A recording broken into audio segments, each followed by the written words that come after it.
Have you ever made a mistake? Well, don't worry, you will. That's where the undo command comes in. This command is found in most computer programs and is one of my all-time favorites. It helps to keep me honest.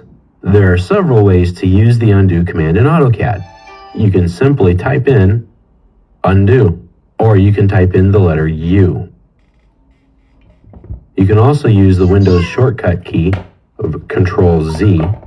If you use the AutoCAD command of undo and not Control-Z or not the letter U, then you get several options as you saw pop up. You can also use the quick access toolbar undo right here. If you click the arrow that's shown, you can get a list of items you've done recently and purge more than one command at a time.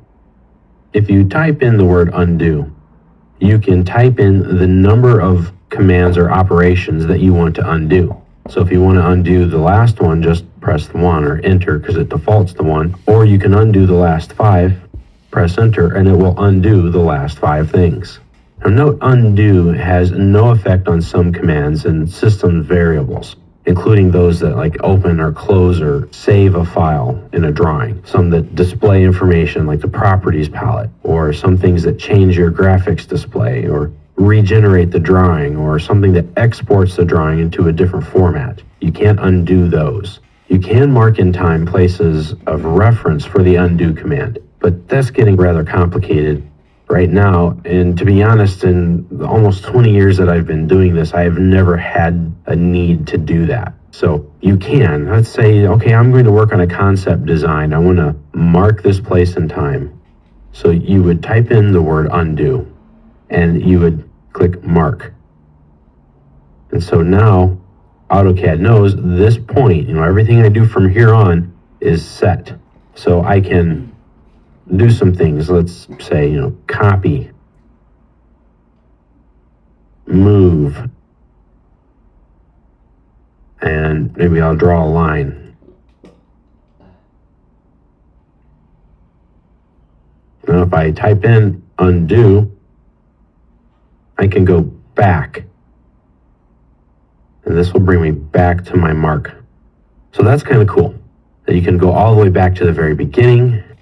You can set up some controls, go back to the beginning, just go back, make a mark, etc. But honestly, all you're really going to need is the Control-Z, or just the letter U for undo, or use your tools up here in the quick access toolbar.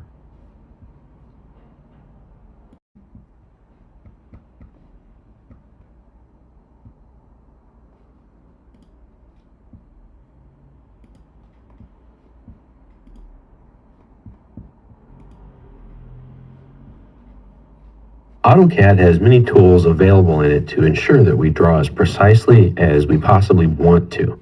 In fact, the amount of accuracy available in AutoCAD is simply amazing.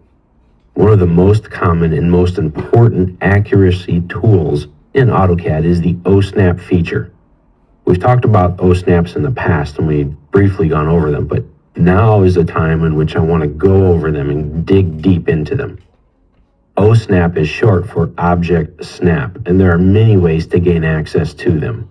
To help out, let's open up a file, go to the folder for Chapter 8, and open up the Blocks and Tables file. You've seen this file before, and there's a lot of stuff in it, making it easy to demonstrate many different things in AutoCAD. So let's look at O-Snaps. What do they do? Well, an O-Snap makes sure that you place an object or select an object in a very specific location or place on that object. You can enter in an O-Snap by typing in an alias on the command line. You can use them through shortcut menus, or you can use them with running O-Snaps. Running O-Snaps keep the O-Snaps on all of the time. They're on, they're running, just like your refrigerator is running. To toggle that off and on, press the F3 button. And when you do, your command line will tell you if they've been turned off or turned on. You can also go to the status bar down here in the bottom, and you can click this icon. If the icon is highlighted blue like it is now, that means it's on. Now it's turned off, you see it's not highlighted. To set which of your running O-Snaps are active, you just type in OS on the command line. Just think OSnap or Object Snap and press Enter. And go to the Object Snap tab.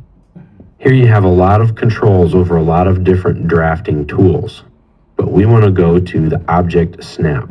You can toggle the OSnap off and on right here, the running OSnaps. And here you can select which ones are on. You can select them all by pressing this button, or turn them all off by clicking the Clear All button, and then pick which ones that you want to have running. Typically for me, I'll keep everything on except for nearest and parallel. We'll talk about each one of these here in a few moments.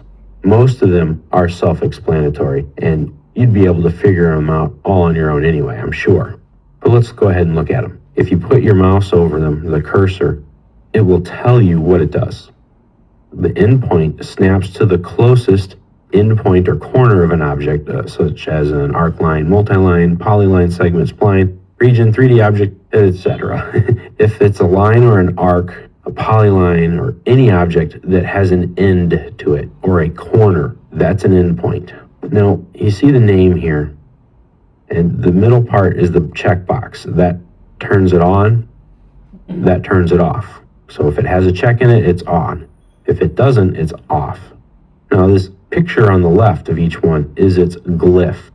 When you go to snap to an endpoint, AutoCAD will draw a box at that endpoint. It will tell you where it is. If you're snapping to the midpoint, which is the middle of that object, then the glyph will look like a triangle. And the circle's center or an arc's center looks like a circle, a node, which is on a point, a quadrant, which is on a circle or arc or ellipse, etc. Each of these has its own specific glyph. That way you know what you're snapping to.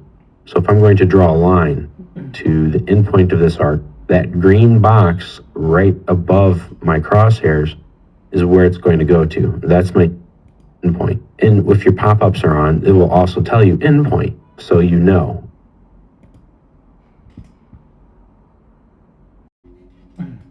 The triangle is the midpoint.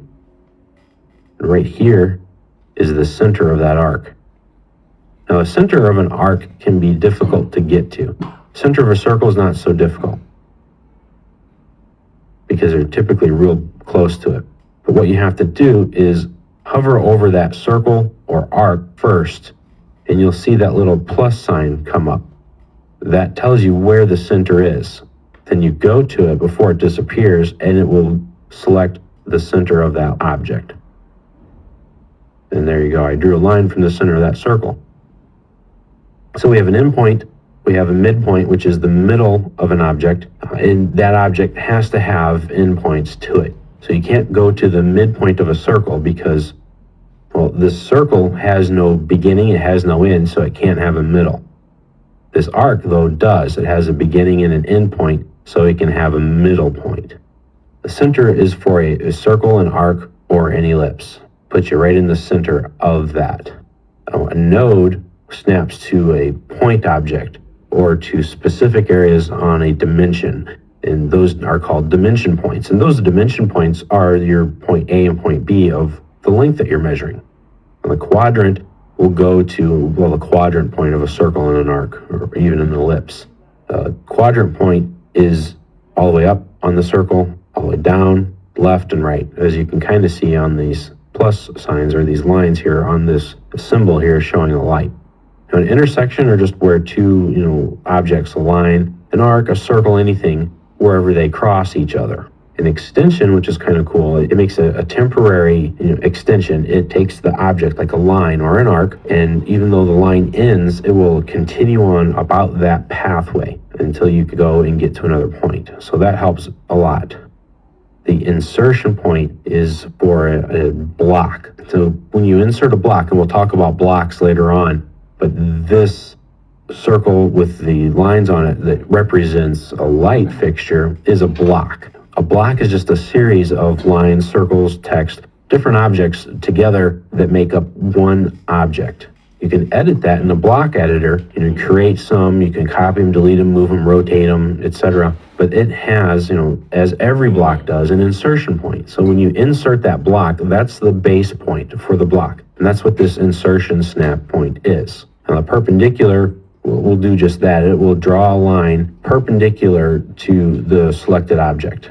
Let me demonstrate the perpendicular one to you. If I have this line here and I want to draw a line, another line from any point, I can draw it over here, and I want it to be 90 degrees to that existing line. Well, I can type in PER for perpendicular, press enter, and no matter where I go on this line, you see where that glyph is, that green glyph? That's where I'm going to go, and it's going to make it perpendicular. So if I draw a line over here, type in PER, press enter, I'm going to automatically draw a line that's perpendicular to that line from my starting point. Now here's something that's kind of cool too. You can also go perpendicular to an arc. If I type in PER, goes right there. Now, essentially, a perpendicular line to an arc is radial, meaning it assumes that I'm coming straight from the center of the circle to this endpoint where I started from. As you can see, it's a straight line. So that's kind of neat. So perpendicular can do a lot of different things. And tangent, well, that will draw a line that's tangent to a circle or an arc. Nearest is tricky because it will just put whatever you're drawing wherever. So if I'm clearing everything off and I'm using the nearest, if I want to draw a line to anywhere on this arc, I can. See, my nearest glyph comes up, and it's just picking the point that's closest to where my crosshair is on that object at the time. So if I just want to make sure my line goes to that object, see, I can zoom in as close as I want, make sure I refresh the screen, and it's this line and this arc, they both meet right at that endpoint. So that's why I turn off the nearest, because let me show you. If I turn everything on and I try to draw a line, everything's near. I can accidentally pick the wrong spot, and it's making it difficult to snap to even the endpoint. You really have to get right at the end. Whereas if I turn that off, click OK, draw my line. Now I get to my perpendicular spot, my endpoint, or I can even get to a midpoint here. Right there it is. I don't have to be dead on to get to those snap points. I can be relatively close. But with the nearest on, I have to get right on them. And again, if I do want to get near, just as with all those snaps, I can always type it right in. And whatever you type in will override all of your running O snaps. So now, even if I zoom in as close as I possibly can here, I'm not going to snap to the endpoint unless I just happen to pick it. And we'll continue to look at the various O snaps in the next movie.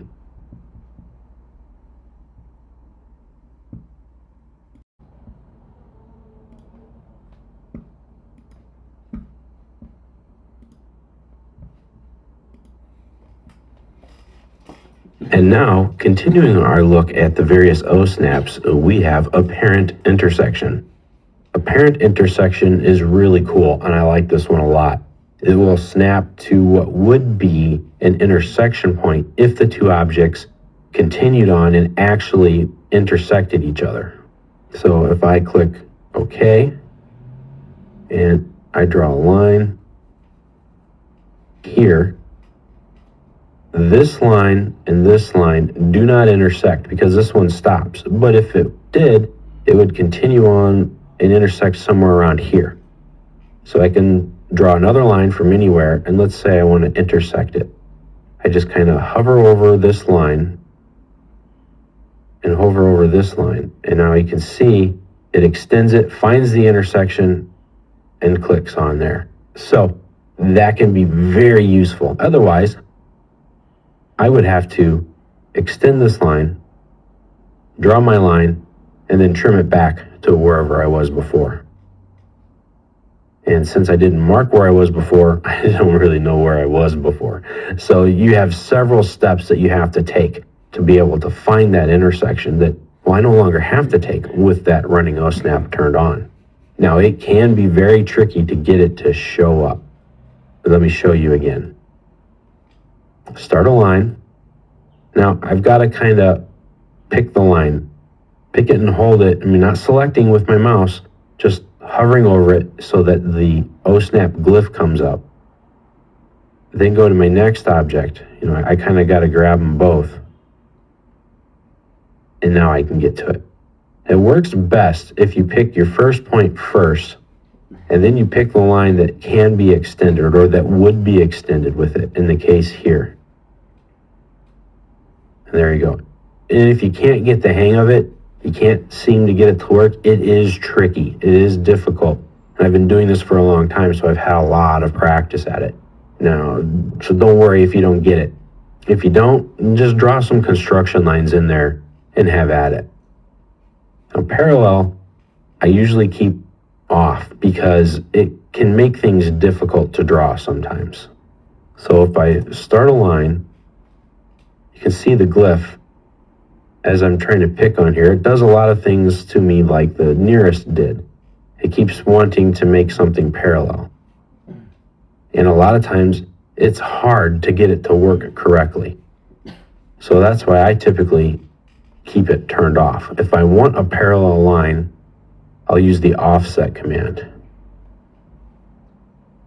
See, that's easy, and I know that it's parallel.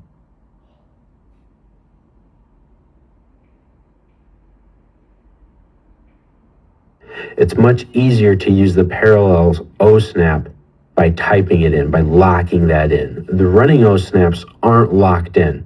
If you come to a more appropriate OSNAP, it will automatically switch to that. So if I turn on the parallel running OSNAP and then I'm trying to draw that, sometimes it will give me an endpoint or a midpoint, etc. But if I type it in PAR, then I pick my object I want to parallel, I'm locked in here to the parallel line. See, I can't draw anything else really. It gives me that error, said, hey, look, dude, you need another point here. And boom, that green line comes in, and wherever I click now, that line is parallel. So that's why I keep the running OSNAPs all on except for nearest and parallel, because they're a bit tricky to use that way. So that's what they all do. You can use whichever ones you want, because you can always get to your OSNAPs by just typing them in. Or if you're starting a command and you have your right-click shortcuts turned on, hold down the Shift key and then right-click. And here are all of your OSNAPs right here. You can get all of them and a few extras. Settings this way. So if you're working and you find out that you don't have your proper running OSNAPs on, instead of exiting out of the command and starting over, just Shift, right-click, OSNAP settings. And there you go. Now I want to go back to some of these settings here. I want to talk about what's called object snap tracking. I like object snap tracking. With this, the cursor can track along alignment paths, of different objects, based off of other object snap points. And then when specific points are set up, then you can use them right in the command. A lot like that apparent intersection that you saw. So this is cool. You can press F11 to turn those off or on, or you can come down here to the status bar and click right here. If you go to your OSNAP settings, you can also toggle that on or off right here, object snap tracking. Click OK. Now watch what I can do. Let's say I want to draw a line that is on this line if the line extended out to this endpoint. So what I do is I find the endpoint here, and I can track down. As you can see right here, it's not intersecting anything, but that green little glyph needs to be present. You can see it right there. And now I come and do the same thing here, hover over it, wait, take a breath, count to 1, and now this will track, and as I get to that intersection point right there, I can click. So you can do a lot of cool stuff without having to create construction lines. See, I could draw a construction line, make it perpendicular, move this line so that I know it's right at the end, draw another line here, it's perpendicular. That's my point right there. Draw a line and draw to that end point, and now go back and erase those two objects. That's a lot of extra work. Whereas all I have to do is start here with my tracking on, find my endpoint, extend out, find this endpoint, and extend back. There's my intersection, boom, I'm done. And again, it can be tricky to use.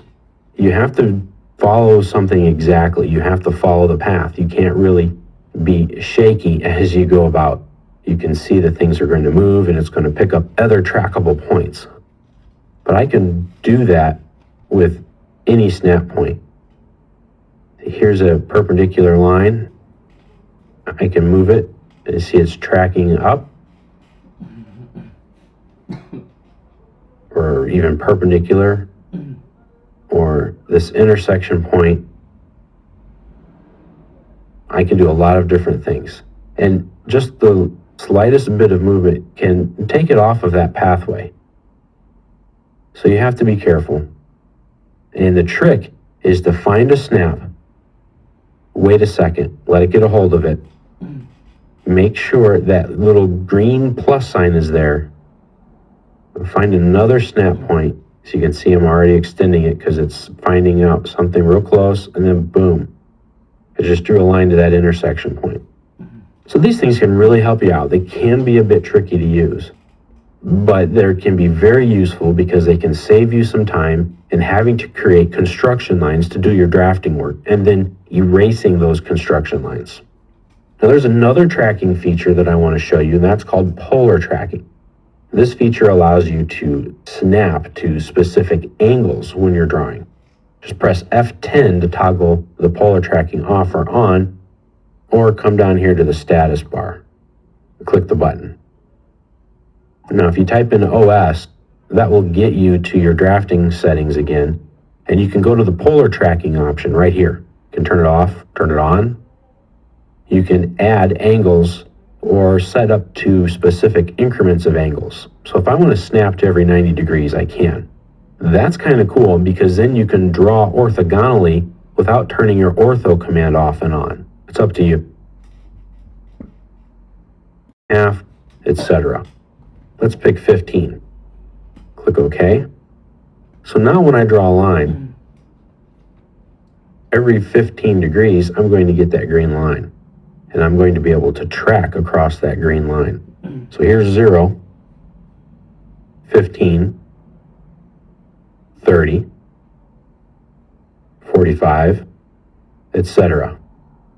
So I can draw lines here real quickly. 0,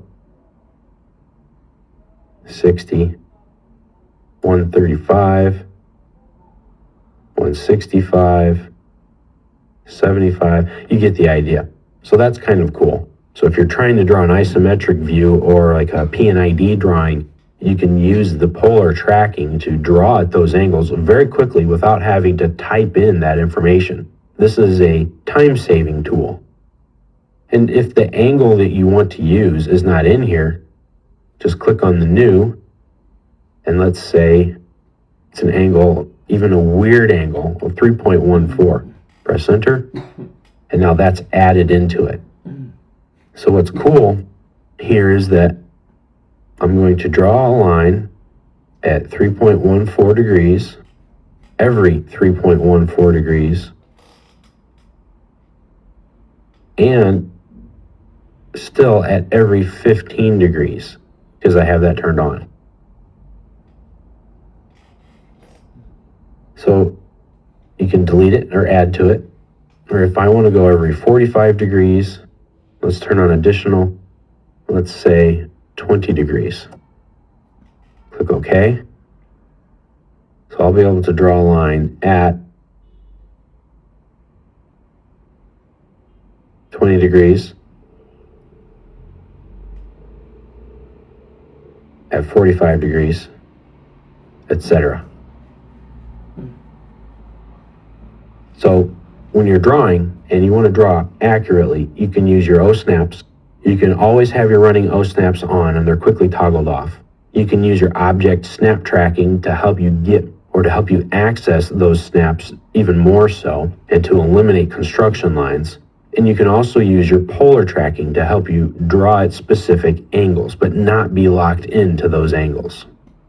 All of these tools, once mastered, will help you to draw more accurately with less steps, and that's ultimately our goal.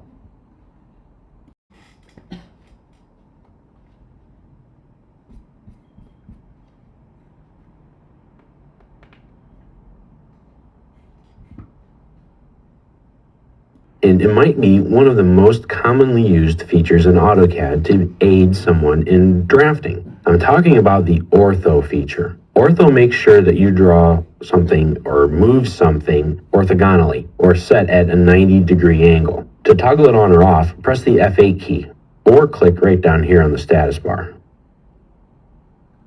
With the ortho command on, your cursor movements are constrained to a horizontal or vertical movement based on your user coordinate system. That means you will draw lines or move objects, again, in a straight horizontal or vertical motion. If you take a look at your UCS icon, which is the X and the Y icon, right down here on the bottom left hand of my screen, the orthogonal movements are about those axes. So perfectly horizontal for the X, perfectly vertical for the Y. If I draw a line, it's only going to go horizontal or vertical.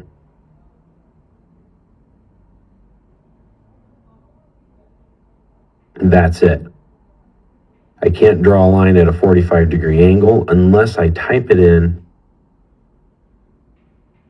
There you go. So ortho will help you draw straight up and down, straight left and right,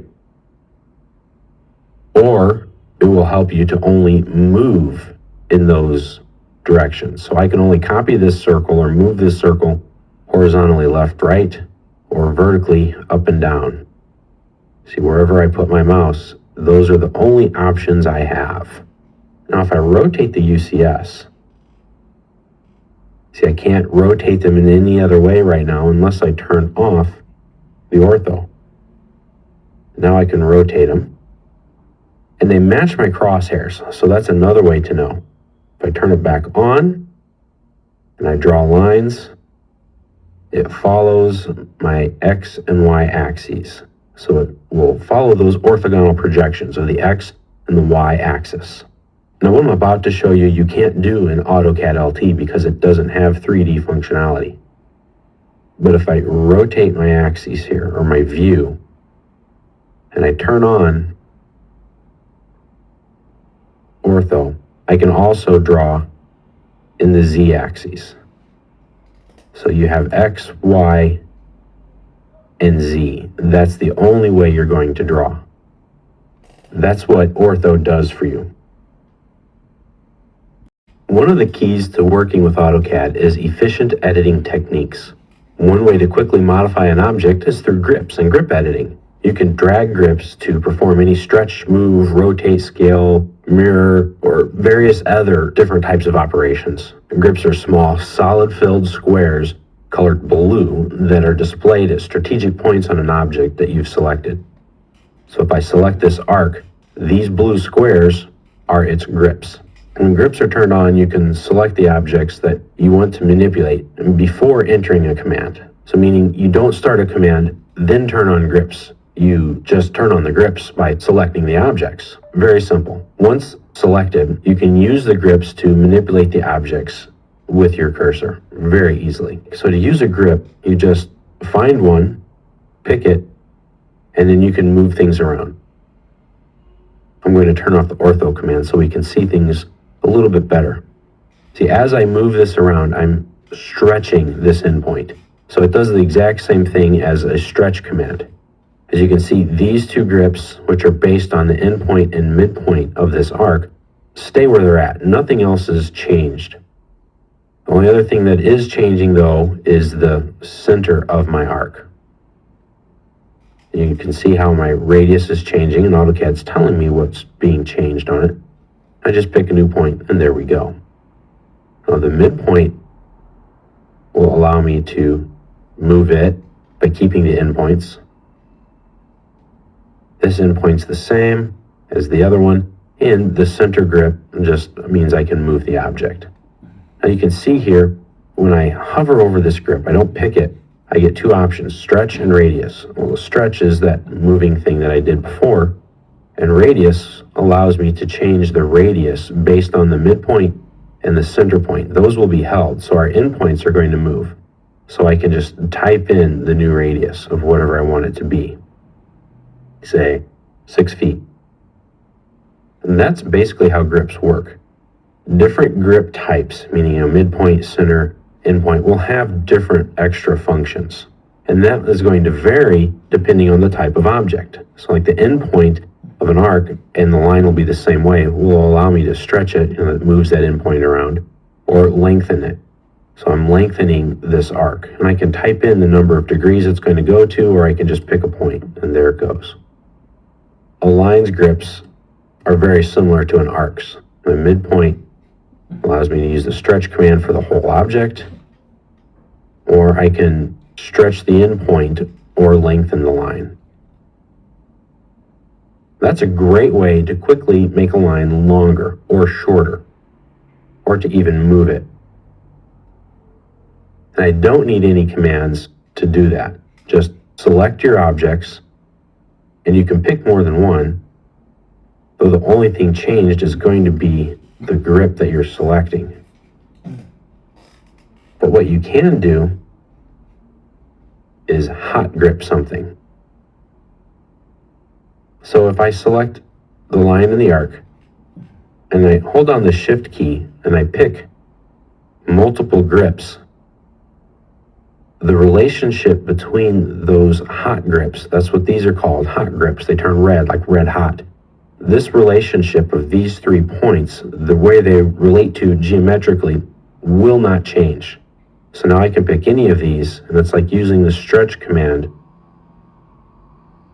and those 3 points will always remain at the same geometric relationship.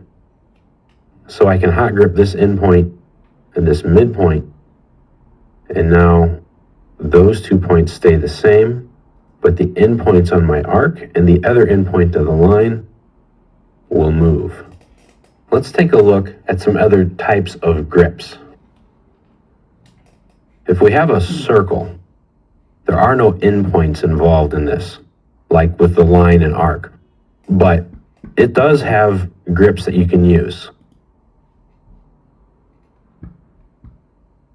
Move your circle around. The quadrant grips will allow you to change the radius or the diameter of your circle.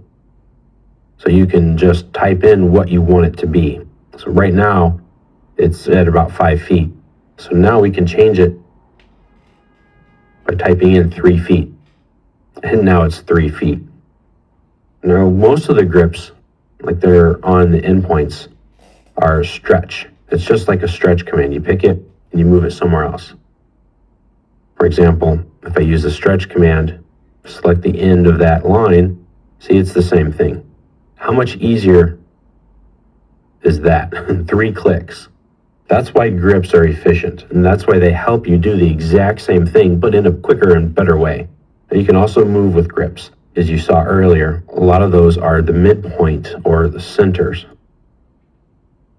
I can also select multiple grips here, and then hot grip them.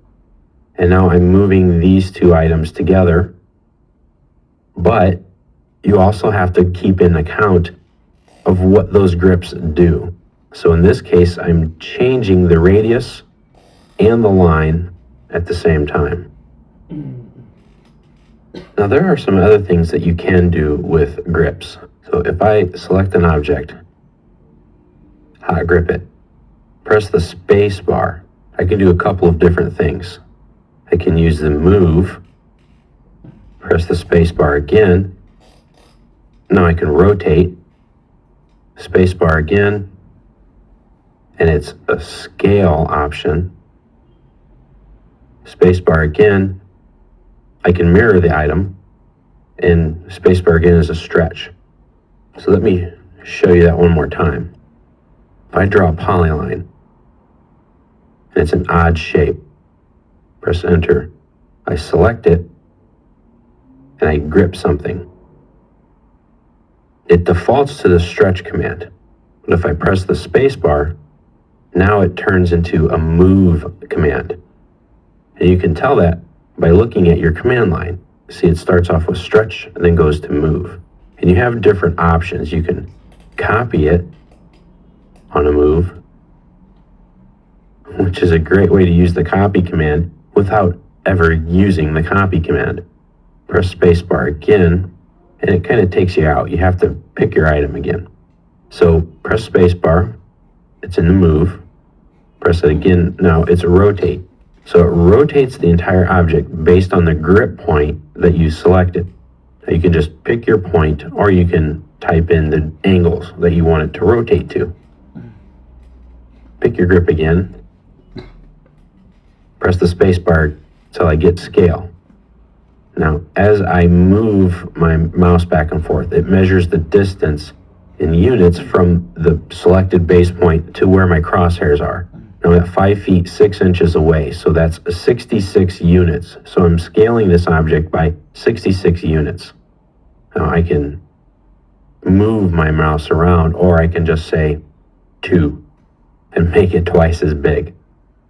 So if I pick my point one more time, keep pressing the space bar until I get to where I want, now I can mirror my object. And those are how you use grip edits.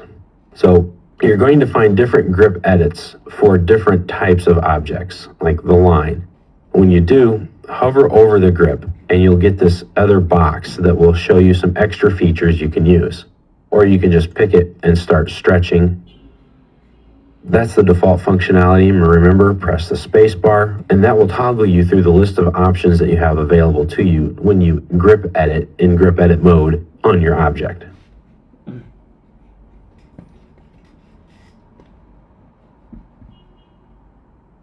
Called layers. They're used to group information in a drawing by function and to also enforce line type, color, and other standards like that. Layers are the equivalent of the overlays used in old-time paper-based drafting. Layers are our primary organizational tool in order to control the visual display of our objects. By creating layers, you can associate similar types of objects by assigning them to the same layer. For example, you can put construction lines on a layer. You can put text on their own layer, or dimensions, or the title block information on their own layer. You can then control the following: whether the objects on a layer are visible in any viewport in any instance. You can control whether and how objects are printed. You can control what color is assigned to the objects on the layer. You can control what default line types and line weights are assigned to all of the objects on that layer. You can also define or control objects on a layer and how they can be modified, or even if they can be modified. You can control whether objects are displayed with different layer properties in individual layout viewports. Every drawing includes a layer named 0. Layer 0 cannot be deleted or renamed. It has two purposes. One is to ensure that every drawing includes at least one layer. And second, it provides a special layer that relates to controlling colors and blocks. It is recommended by me and other CAD users that you create several new layers with which to organize your drawing with, rather than create your entire drawing on layer 0. If we open up the architectural example file for Chapter 9, we'll see here in this file that it has several different layers in it. Each layer contains specific data on it. On the Home tab in your ribbon, there is a Layers panel.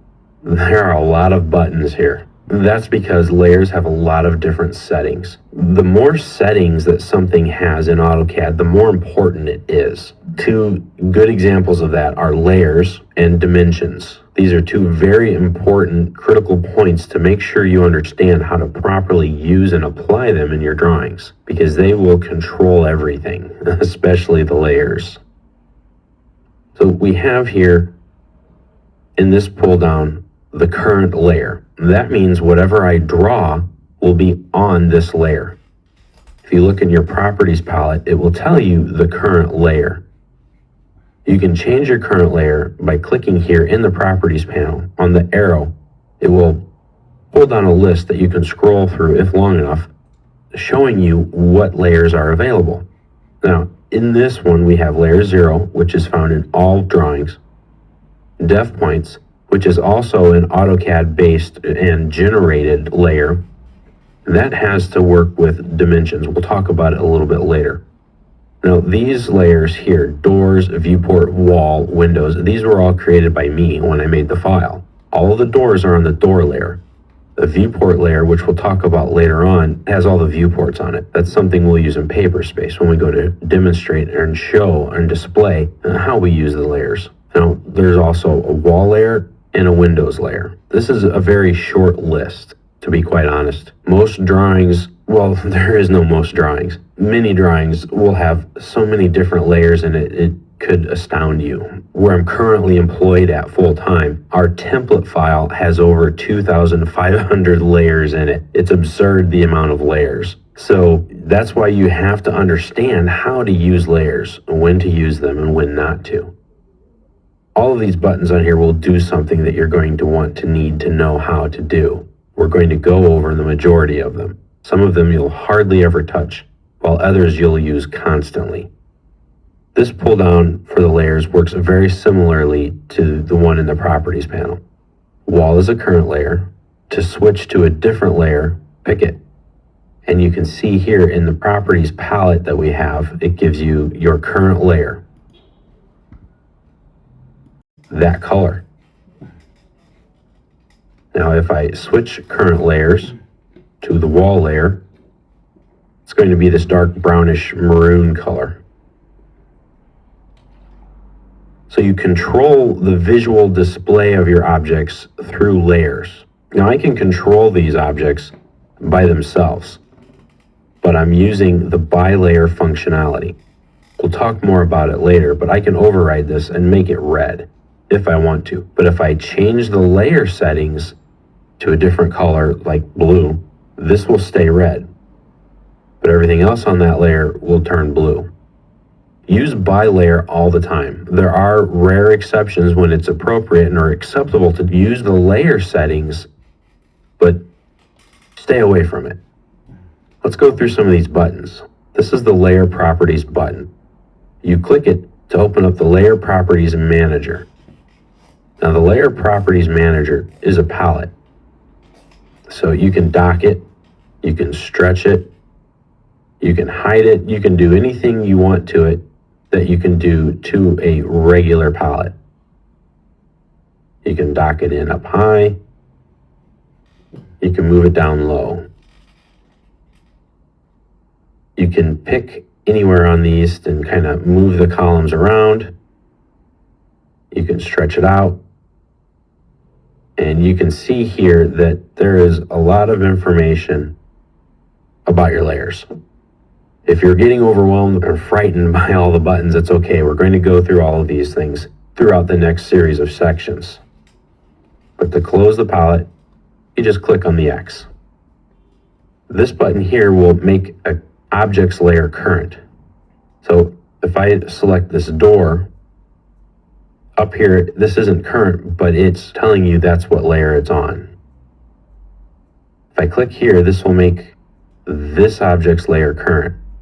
So that's a great tool to remember to use. If you want to switch between different objects' layers, you can. Just select the object and click on the Make Current button.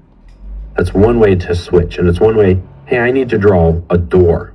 So I can come up to this list and try to scroll through it, but if it's really long, then finding the door layer may be difficult. I can pick the door and just say, make it current. And now I can draw a new door and it'll be on the right layer. This is called the layer match or match layer. I select it, and now I pick all the objects that I want to change. So let's say I want all of these walls here to change. I select them, press enter, and now I pick an object that has the properties that I want them to match. So that's a great tool. If you're drawing on the wrong layer or you need to switch something for some reason, for any reason, you can do that very quickly. These layers here are called isolate. This will hide all of these layers. So it hides everything else except for the layers that I selected. It isolates them. It basically turns the other layers off. If I pick the unisolate, it puts everything back to the way it was. It doesn't delete them, it just hides them so I can't select them. So that's a great way to isolate your walls, make some changes. Let's see, let's delete that. Or if we were to do some other things, we could unisolate everything, and that brings it back.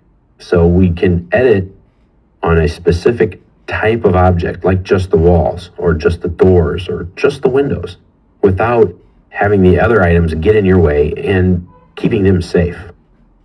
Now you can freeze layers or turn layers off. We'll discuss a little bit later the difference, but what it will do is it makes them invisible, turns them off. They're still there. You can't select them or anything, but you can go to your layer manager, type in LA, and you can see here they're frozen. If I pick this, they'll come back. Turning layers off kind of does the same thing. Now, they'll be affected differently in viewports, and you can do different things the way they're loaded, and we'll talk more about that later on. But for now, you can turn them back on. And you have your freeze or your off. These are different layers. Certain colors, certain ones off, certain ones frozen, and you can save that in a state. So you can easily replace that or reinstate that layer system the way you had it set up before. So if you want to work with just the walls, you can say walls, and give it a layer state where it turns everything off but the walls. Or maybe you want walls and doors. You can do that. Some of these other buttons here will turn all the layers on, will thaw all the layers. These will lock or unlock a layer. If you lock a layer, then that means anything that's on that layer, any walls, roads, windows, doors, ceilings, whatever it is, you can't edit the objects that are on that layer. You can add new objects to it, but you can't take them off. So if you're making an architectural drawing, like in this case, and you want to make sure the walls stay, say don't accidentally mess them up, lock that layer. This will change the current layer. Changes the current layer of a selected object to the current one. So you can see it changed this layer that we selected, this object, and it changed it to the current layer.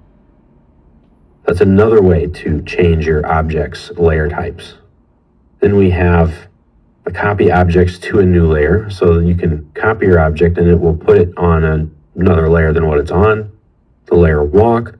This will show you what you have in types of layers. If you pick it, this is what it is. And as you select the objects, it just shows you what's on those layers. Doesn't do anything to the drawing, but it kind of tells you, hey, well, what's this door layer? Well, what does that have on it? Well, of course, it's the doors. The VP freeze will freeze that layer in all viewports except the one you're currently working in. Well, that's nice when you're using paper space and you make other views and viewports and you're creating some new line work and you don't want that line work to show up in the other views. Click it here and it will turn them off, or actually it will freeze them, not turn them off, so that they won't be displayed, except for the one you're working in. The merge will just select layers, put them onto one target layer. It'll remove all the other layers from the drawing, so it cleans it up. And this is one thing that you can use if you get drawings that are very old from someone else who didn't have very good standards, on their layer management styles. It'll put them all in one place, and then you can sort it out. It might make things a bit easier. And if you have a layer that's not being used, you can delete the layer here. Now, when you have locked layers, it will fade them, and that will tell you that they're locked. So you can adjust that here. You can make them not faded at all, or go all the way up to 90% where they're very faint. Or you can just turn the feature completely off. That's up to you. I typically will turn that off because I don't lock a lot of layers very often anyway. But when I do, I still want to be able to see them. So that's a lot of the layer commands that you have right here in the tab on the ribbon. A lot of these down here you're not going to use very often. These are the majority of the layers you're going to use as you have to navigate through your drawing and create different line work and objects. Turning layers off and on, freezing them, thawing them, isolating your layers is part of the drafting process in AutoCAD. Layer Manager in AutoCAD is a palette, and it's the main format for creating and maintaining your drawing's layers. Here you can change the state of a layer, create new layers, delete layers, and change the properties of a layer. To get to it, the easiest way is to type LA on your command line and press enter. This will open up the Layers Property Manager palette. Once open, it works just like any other palette, and you can dock it or move it around, however you want to do. Any changes you make in the Layer Manager are completed in real time. That means as soon as you change the layer property or state, your drawing is instantly updated. And this allows you to keep the Layer Manager open at all times. Let's move it over and shrink it down. Now you can see the drawing that I have here, and I have 3 main drawing layers in it, though there are 6 layers altogether in my file. As I make changes to the layers in the Layer Manager, my drawing will instantly be updated. So for the wall, if I change the color, just by clicking here and clicking a new color, okay, all my walls are now red. That's why you want to draw everything to a bi-layer state, because then the layer will control everything, and it makes it so easy. I don't have to select any of those objects, but I can change it to a red line that's hidden in just a few steps. There you go. Now you can see here that there are a lot of things that you can work with in the Layer Manager. These are the names of all the layers. When I pick the box that says name, it will aggregate that list either from A to Z or Z to A. Now this column here is the status. It tells me which one is current. I can double click anywhere on one of these in the status or names column to activate that layer or to make it current. The one with a check by it makes it current. If I pick it one time, I'm selecting it. I can hold down the control key and pick different ones. If I click it again, it will unselect it. So now when I do something here, it will do that to all of these layers. So I can make all of these layers have a continuous line type. My drawing is updated. I can turn them all green. And now all of those objects are green. Of course, I can undo that with my undo command. So you have status, you have name, you have if it's on or off. So I can click here. I can turn off a layer. I still have these selected, so I turned all of them off.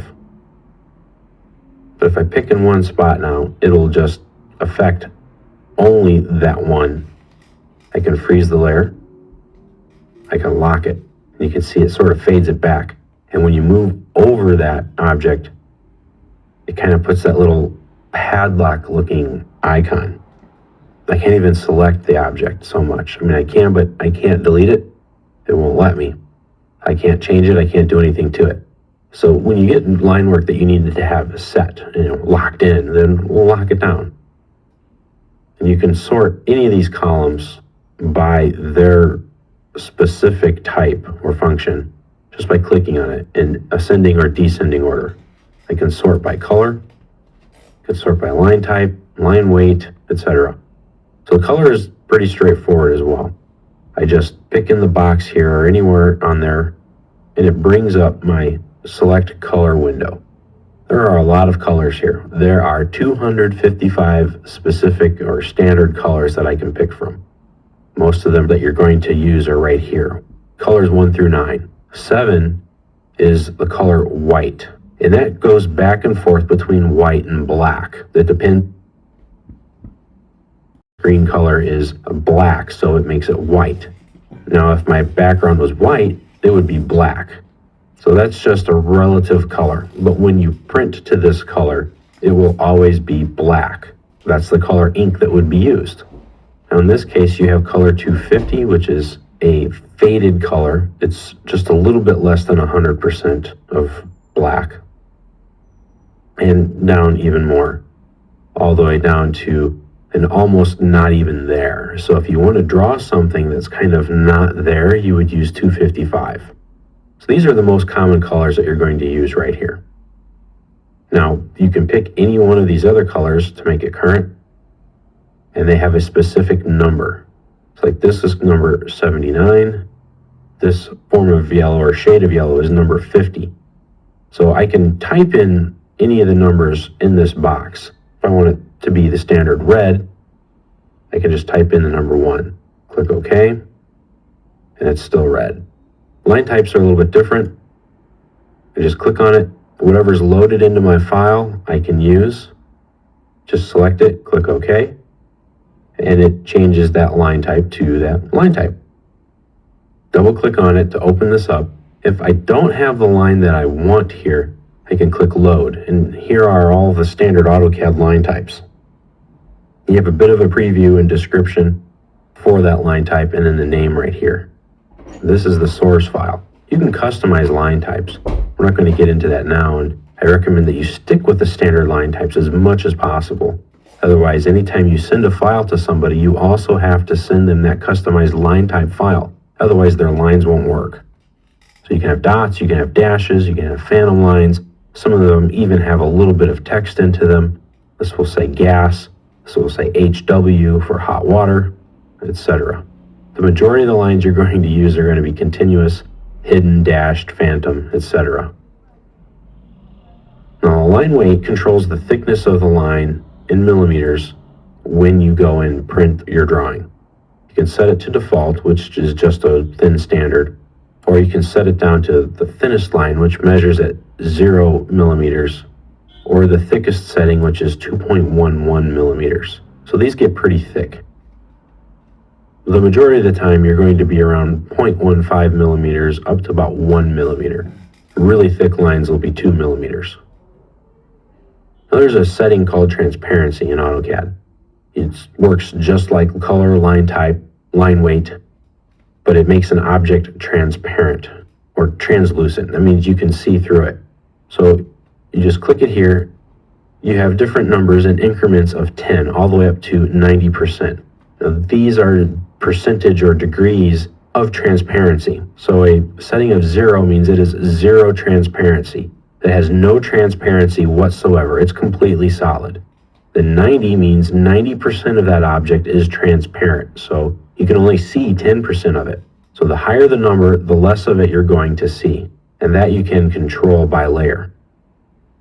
As you can see, I set that to 90. And, well, they are very hard to see. Extremely so. It's there. I'm not sure you can see it on the recording, but it is. 50. There, now it's a little bit more prevalent. That's nice when you want to, ghost something back. Meaning that you want the line there, but you want to, not put emphasis on it. So you fade it back. And that's one way you can do that with the transparency. Now, you can have something that doesn't print out. It's called no plot. That's what this setting here does. Like this case right here, it won't plot. Now it will because I clicked it. Click it again, it won't plot. We use that with viewports quite a bit. A viewport is sort of a window from your paper space to your model space, so it brings it in. You don't want to see that line work that shows your shape, that's your window, but you need to know where it is while you're working in AutoCAD. That way it will define it, but not commit you to the line work.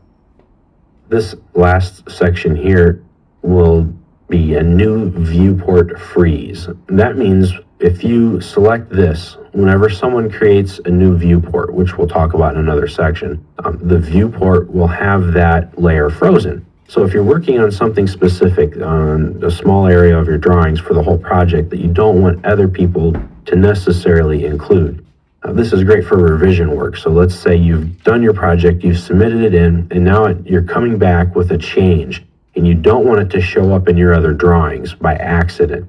So you put it on a new layer, and you say new viewport freeze. So anytime someone makes a new viewport or comes in, it's not going to be turned on. It'll be off. So the line work won't show up. And this last column is a description. Here you can put in a description. In this case, this is a wall. You just click in here and you can say, just type in whatever you want. Contains all building walls. There you go. That helps because it can get kind of complicated every once in a while on what a layer really is. So this can help you better define and to leave notes for people on what you've done here. You can click here, make a new layer. Click here to freeze all of them in the viewport, to delete them, or to make one current.